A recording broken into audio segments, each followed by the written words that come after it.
खानदेशी राजा news.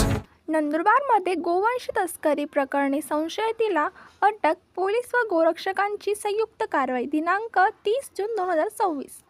Nandurbar शहरात गोवंश तस्करी व बेकायदेशीर वाहतुकीविरोधात पोलीस प्रशासन आणि गोरक्षकांच्या संयुक्त कारवाईत सूर्या माळी उर्फ सूर्या कसाई या नावाने ओळखला जाणाऱ्या संशयिताला ताब्यात घेण्यात आल्याची माहिती समोर आली आहे। मिळालेल्या माहितीनुसार संबंधित व्यक्तीवर गोवंशाची बेकायदेशीर वाहतूक करून कत्तलखान्यापर्यंत पुरवठा केल्याचा संशय व्यक्त करण्यात आला आहे।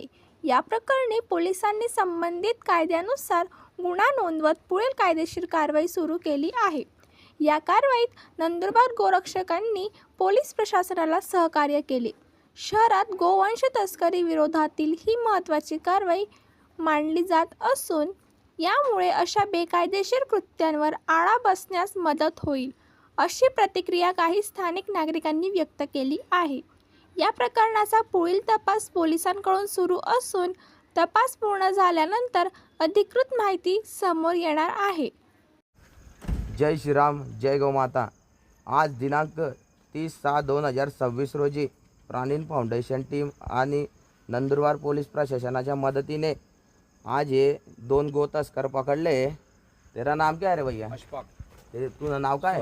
हाँ, हिंदू आहे का तू? हाँ, हिंदू आहे का? तुले लाज नाही वाटणे का गायने तस्करी कराना टाइम ले? मी कुठे गायने तस्करी करायला नाही लय चाललो ना। मग दगडते गाय कशी ते ना मग पाठी काढीन ना काढना पटली काढ किती का गाभण आहे का? हा गो तस्कर हिंदूंना चुत्या बनवायच्या आणि रोज म्हणजे हप्त्याभरामध्ये हा कत्तलीला गोवंश घेऊन जातो नंदुरबार पुरेशी मूल्यामध्ये 50 ते 60 हा खोटं बोलत आहे। गाभण गाय बघा, गायची परिस्थिती बघू शकता। हा छोटा गाडी आहे, अशाच प्रकारे अवैध गोवंशाची तस्करी केली जायची। MH20 CT 857 नंबरचे आहे पा। या गाडीवर नाव आहे सूरज माळी आणि हे पा सावता लिहून ठेवलंय गाडीवर।